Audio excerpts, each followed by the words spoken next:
Hola, ¿qué tal? ¿Cómo están? Es momento de comenzar la clase del día de hoy. Hoy vamos a ver deriva continental y tectónica de placas.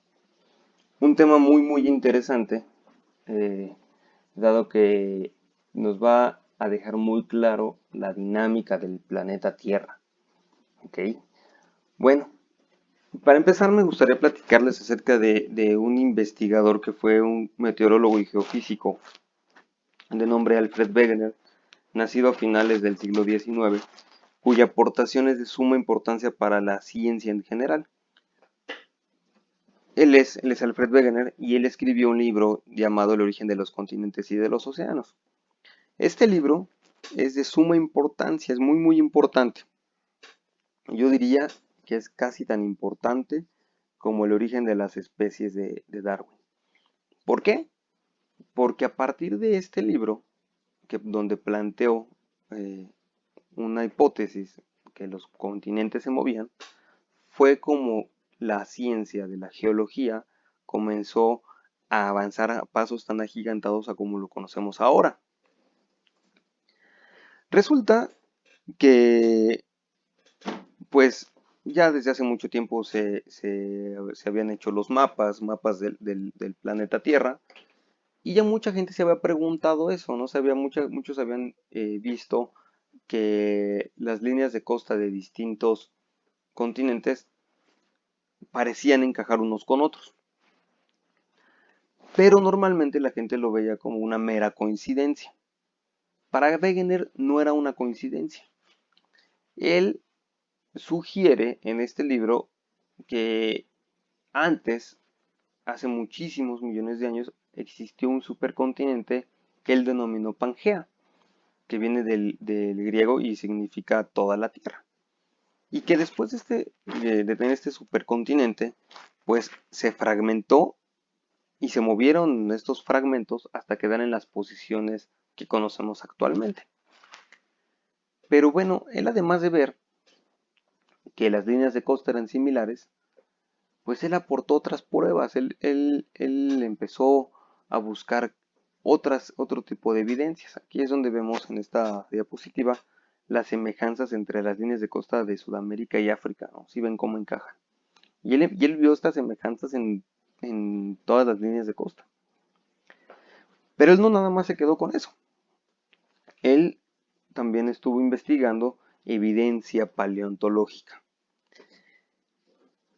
Esta evidencia paleontológica incluyó al Mesosaurus, no confundir con el Mosasaurus, sino este fue el Mesosaurus, que era un reptil dulce acuícola, es decir, de agua dulce, que se encontraba únicamente en ríos y en lagos epicontinentales, y sin embargo, sus fósiles han sido encontrados tanto en África como en Sudamérica.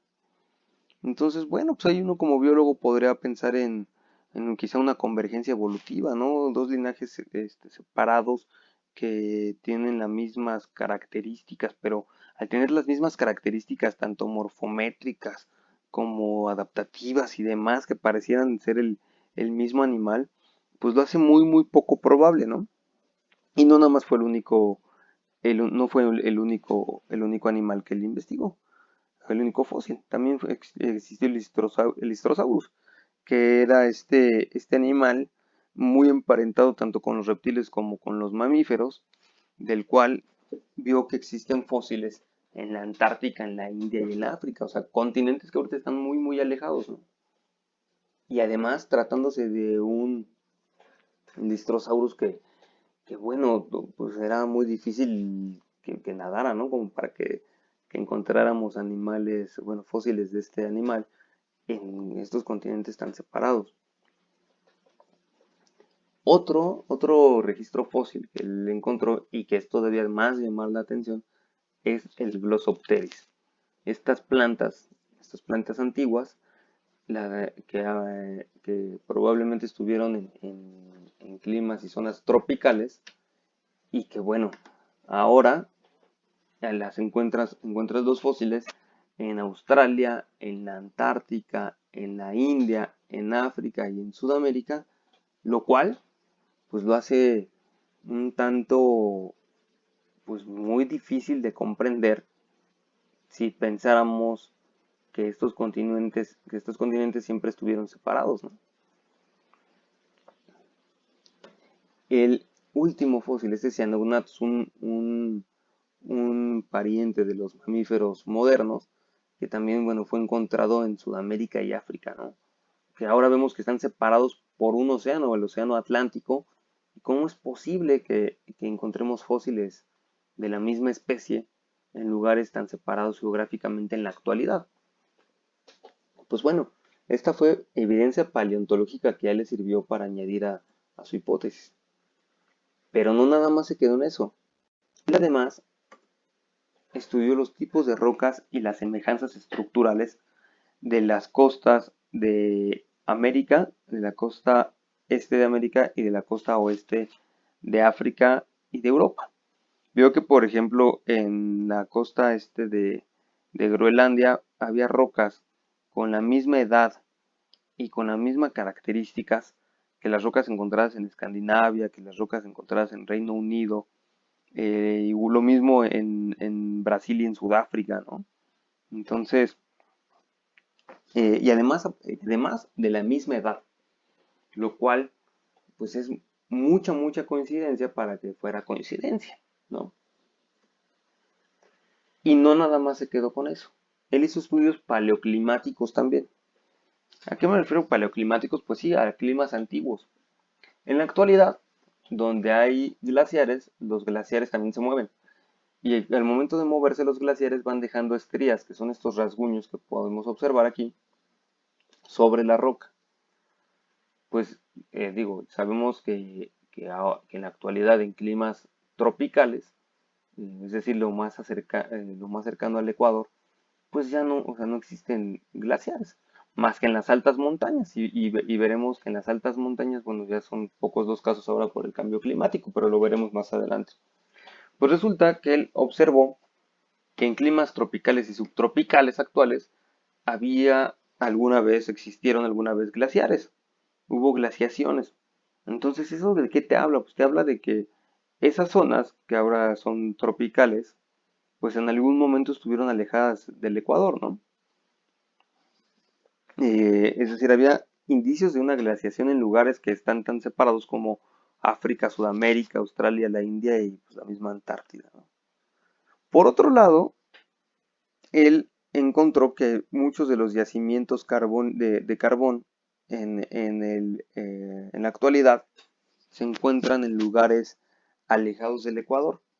Y ustedes se preguntarán, ¿y eso qué? Pues resulta que para que tengas eh, yacimientos de carbón se necesita muchísima materia vegetal. Y normalmente esta materia vegetal en muchas de las minas encontradas se ha podido observar restos de helechos. Y los helechos son de climas tropicales. Es decir, aunque estos yacimientos de carbono en la actualidad se encuentran en climas templados, pues en algún momento estuvieron muy cercanos al Ecuador. ¿Y cómo se forma el carbón? Pues resulta que pues, cuando se acumula esta materia vegetal, esta materia orgánica, pues es sepultada y cuando se sepulta se expulsa todo el agua, la mayor parte del agua. Hay un incremento en la presión y la temperatura y conforme va aumentando la presión y la temperatura, pues se va formando este carbón. Y mucho de este carbón trae estas huellas fósiles de las plantas, ¿no? De las plantas y se pueden observar ahí las hojas de los helechos antiguos. Entonces, ¿qué es lo que hizo él? Utilizó toda esta evidencia paleoclimática, esta evidencia paleontológica y además de hacer esta cuadratura, sí, el ver cómo van cuadrando como piezas de rompecabezas las líneas de costa de los distintos continentes para que en algún momento haya existido un supercontinente, ¿no? Y que después se fragmentó. Hasta el momento, pues todos estaríamos de acuerdo. Sin embargo, cuando él escribió este libro y demás, pues la comunidad científica no estuvo tan de acuerdo con él. Sobre todo porque cuando llegaba el momento de debatir, Wegener no encontró una explicación satisfactoria para decir por qué se mueven los continentes. Él decía que probablemente por las fuerzas mareales, pero pues las fuerzas mareales no tenían la suficiente fuerza ni la magnitud para mover masas como los continentes. Entonces, pues, la comunidad científica de manera general dejó abandonada esta hipótesis, ¿no? Alfred Wegener murió en 1930, murió congelado en una expedición y pues bueno, parecería que así como él quedó congelado, pues su hipótesis igual. Sin embargo,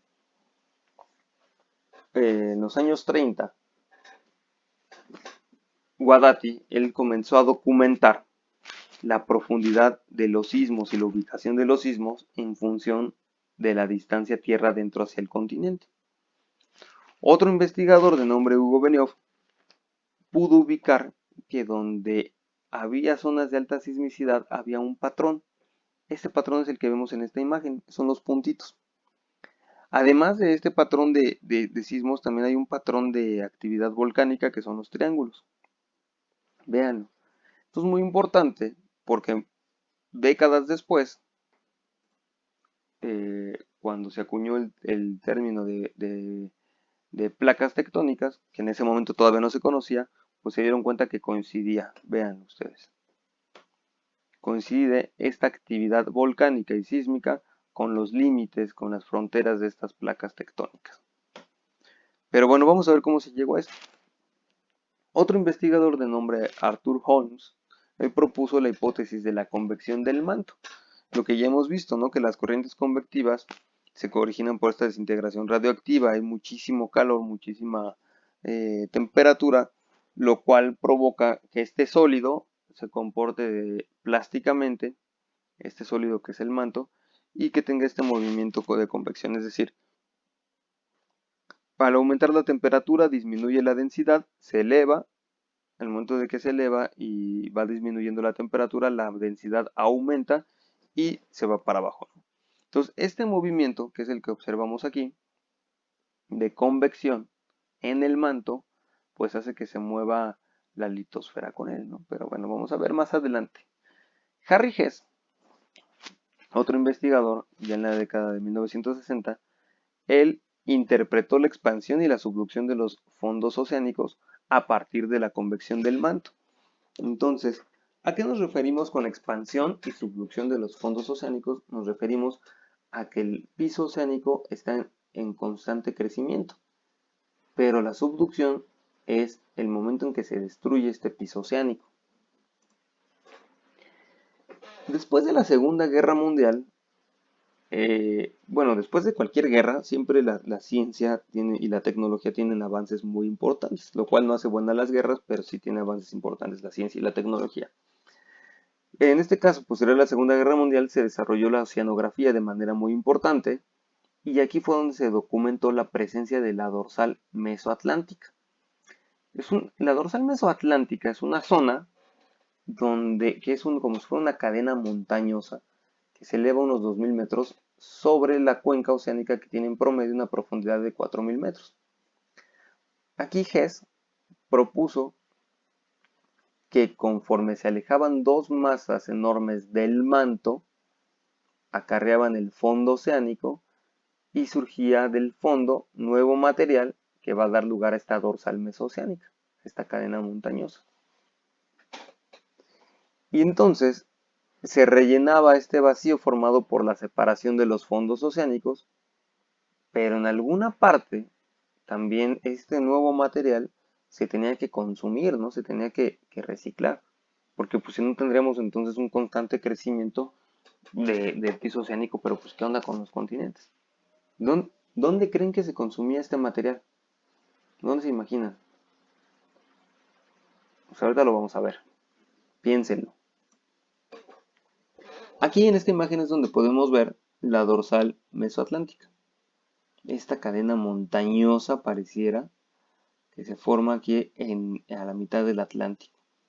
A esto es a lo que se refería Hess, al movimiento del manto, al movimiento convectivo del manto, que separa estas dos grandes masas de manto, aquí hay una, aquí hay otra, las va separando, y conforme se van separando, pues hay un ascenso de material magmático que tiene que ir llenando estos huecos, pero sigue en constante movimiento, ¿no? Entonces, este material que subió aquí, en algunos miles de años, va a estar recorriéndose a la derecha y a la izquierda, ¿no? Veamos otro tema, bueno, no otro tema, otra situación que ayudó a esta teoría, que es el paleomagnetismo. El paleomagnetismo sirvió como una prueba muy importante para evidenciar el crecimiento del fondo marino. ¿Y a qué nos referimos con paleomagnetismo? Si paleo ya sabemos que es antiguo y magnetismo pues es evidente la palabra, ¿no? Pero se refiere a que el polo norte magnético no siempre se ha ubicado donde lo conocemos en la actualidad. Se ha invertido. Por ahí igual de 1963, Bain y Matthews hicieron mediciones del magnetismo en los fondos marinos. Y allí observaron que había unos patrones lineales y simétricos con respecto al eje de la dorsal mesoceánica. Es decir, ellos observaban estas mediciones como si hubiera una polaridad normal y una polaridad inversa. Entonces esto llamó mucho su atención, porque bueno, coincidía con lo que propuso otro investigador, pero a principios del siglo XX, que él decía que el polo norte magnético, el polo magnético, se invierte cada 500.000 años. La roca volcánica del fondo marino que iba saliendo por las dorsales mesooceánicas registra la polaridad del magnetismo y la anchura de estas franjas de roca con este magnetismo eh, es igual a la velocidad de separación de las placas por la duración del tiempo en los intervalos de la polaridad. Es decir, se va a ir registrando, como lo podemos ver en esta imagen, el magnetismo en esta roca que va saliendo y que se va cristalizando. Pero ¿cómo se va a registrar? Pues resulta que estas rocas tienen minerales con hierro. Entonces, si ustedes ponen, por ejemplo, una limadura de hierro y un magneto, pues verán que el magneto va a traer a la limadura de hierro y se van a orientar en líneas, ¿no? Hacia el magneto. Pues lo mismo ocurre con estos minerales cuando se van cristalizando en una roca ígnea. Una roca ígnea que se está formando por el surgimiento del magma en estas dorsales. Entonces, imagínense, se están separando, en este caso tenemos esta corteza oceánica que se separa para acá y esta corteza oceánica que se va para el otro lado. En medio está surgiendo el nuevo material magmático, pero se están separando, ¿por qué? Pues por las corrientes de convección del manto, lo que habíamos visto. Resulta que, bueno, aquí vamos a ver polaridades normales, es decir, como las actuales son los colores cálidos, y la polaridad inversa, el color blanco. Trae estos minerales, se alinean hacia donde está el polo norte magnético de ese momento, y entonces ahí es donde sirvió como evidencia ver que hay una inversión en esta polaridad, ¿no? Y esto pues por lo que les menciono, ¿no? Los minerales ricos en hierro se magnetizan paralelamente a las líneas magnéticas de ese momento cuando se enfrían, siempre y cuando se enfríen por debajo del punto de Curie, que para el caso de un mineral llamado magnetita es de 585 grados centígrados.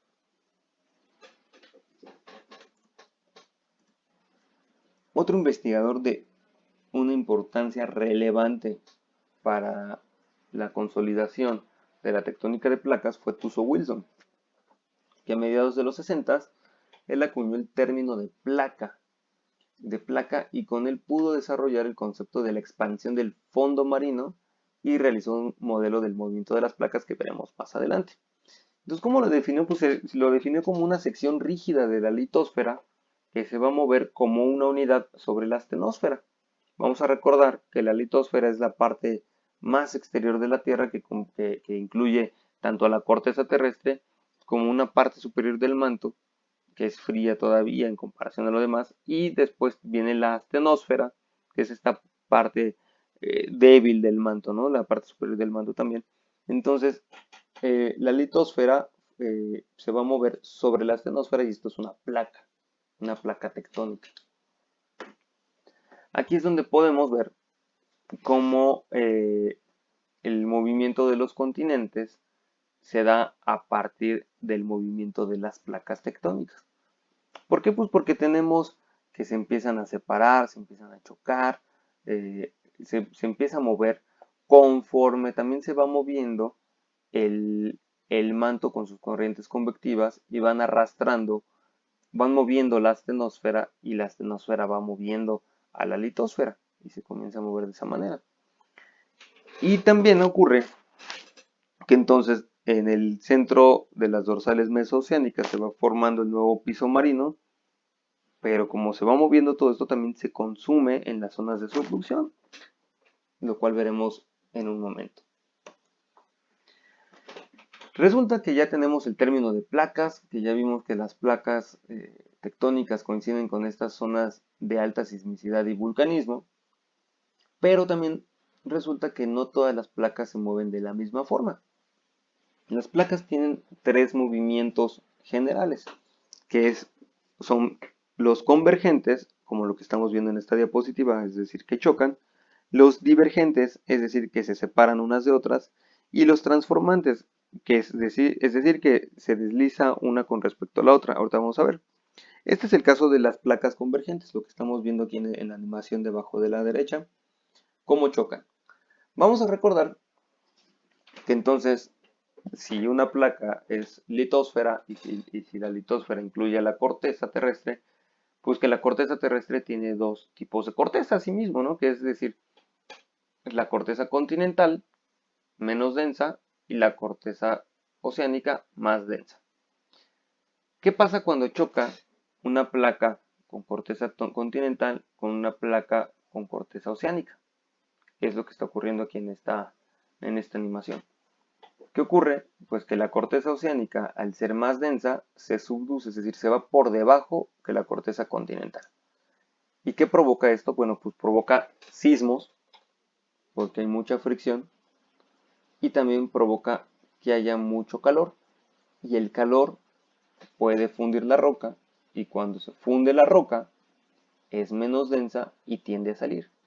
Entonces, además de que ya provocó sismos, también puede provocar la formación de orógenos, como es la cordillera, en este caso la cordillera de los Andes. Pero tampoco, no es el único caso. También está el caso donde chocan, donde convergen placas oceánicas. ¿Y qué sucede ahí cuando chocan las placas oceánicas? Pues de repente les cuesta mucho trabajo como que ver cuál es la que se subduce. Pero normalmente se subduce la placa más antigua. ¿Y qué provoca esto? Pues también provoca un sismo, también provoca mucho calor, también provoca que la roca se funda. ¿Pero qué va a provocar aquí? Va a provocar estructuras conocidas como arcos de islas o volcanes oceánicos. Es lo que estamos viendo aquí en esta animación. Y hay un tercer caso, que es cuando chocan corteza continental contra corteza continental.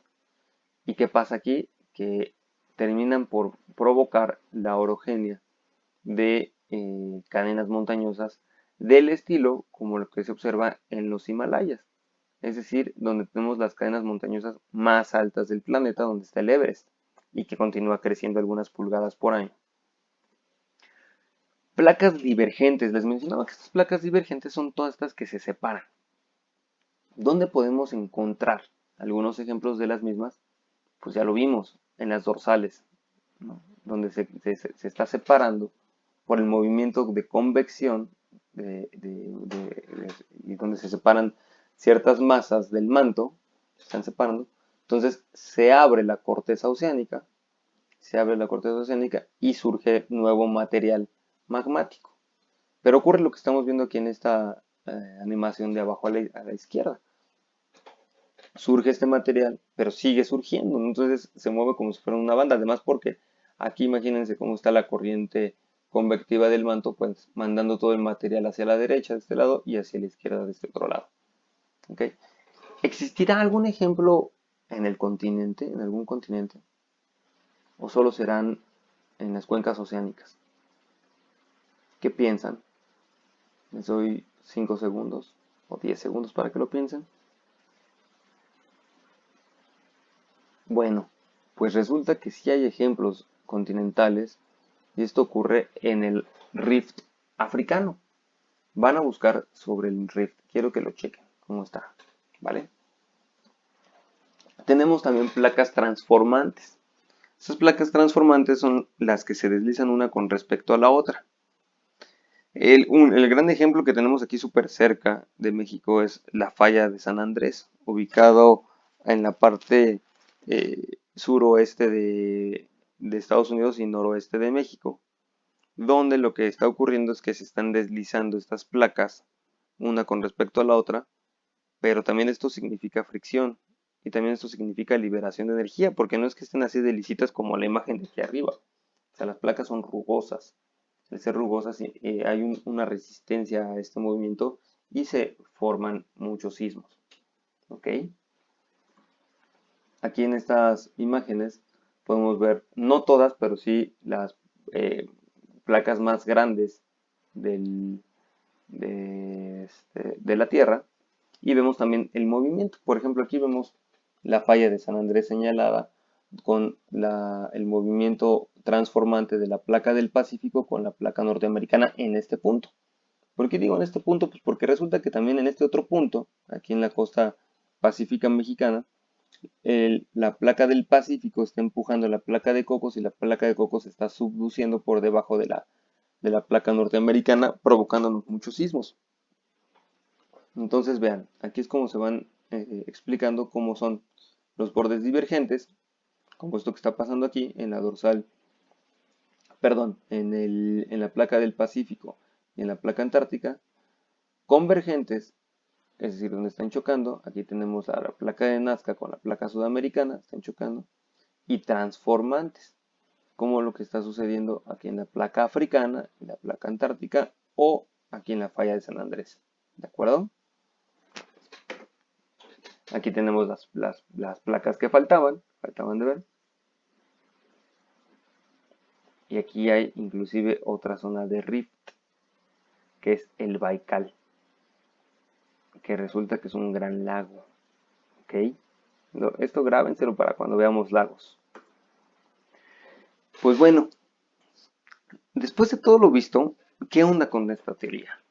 Pues es que resulta que la tectónica de placas indica, por un lado, que la parte superficial de la Tierra tiene placas litosféricas que se están moviendo. Que estos movimientos pueden ser convergentes, divergentes o transformantes.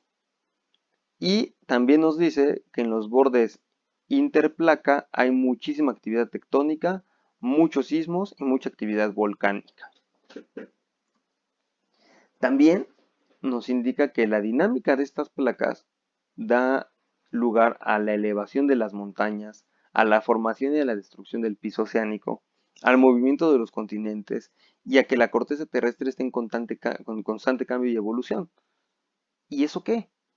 Pues resulta que recuerden que todo lo que nosotros estudiamos como biólogos está inmerso en un sistema físico. Y en este caso estamos viendo que es un sistema físico dinámico. Entonces, conforme va evolucionando la corteza terrestre, se pueden ir formando barreras. Pueden ser barreras oceánicas, ¿no? Cuando se separan los continentes y dejaron aisladas ciertas poblaciones. Pueden ser barreras orográficas, como la formación de montañas.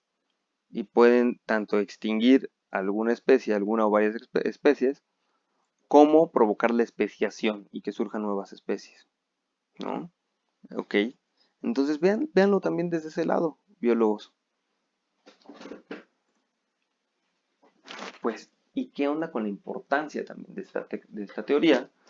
Pues resulta que fue la primera en dar una visión muy, muy amplia de todos los procesos que provocaron que se formaran las principales estructuras de la superficie terrestre, como son los continentes, como son las cuencas oceánicas.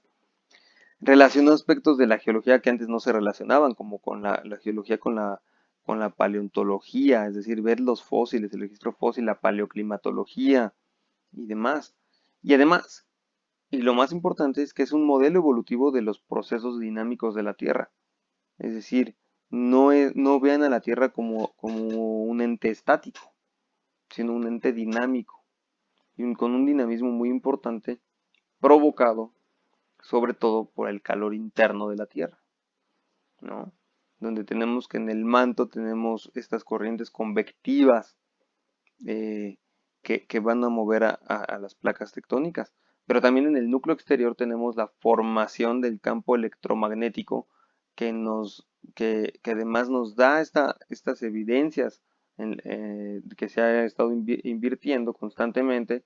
Pues ¿por qué? Pues porque la Tierra, al momento de que se van formando las nuevas rocas, estas rocas las rocas ígneas tienen ciertos minerales ricos en hierro que se van a alinear al campo magnético del momento. Ok,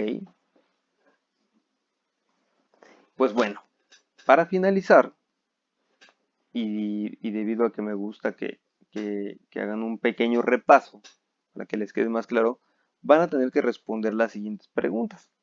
Voy a poner la asignación de estas preguntas en el Classroom y le van a tener que responder. Pueden mandarlo en un PDF, mandarlo en un Word, o si van a tomar fotografías de notas de su cuaderno, bueno, que se vean muy claras, ¿no? Que escriban con pluma, porque luego con lápiz no se ve. Y recuerden, por favor, no se trata de copiar y pegar lo que encuentran en internet o lo que les dijo un compañero. Se trata de ver si lo pueden responder sin investigar.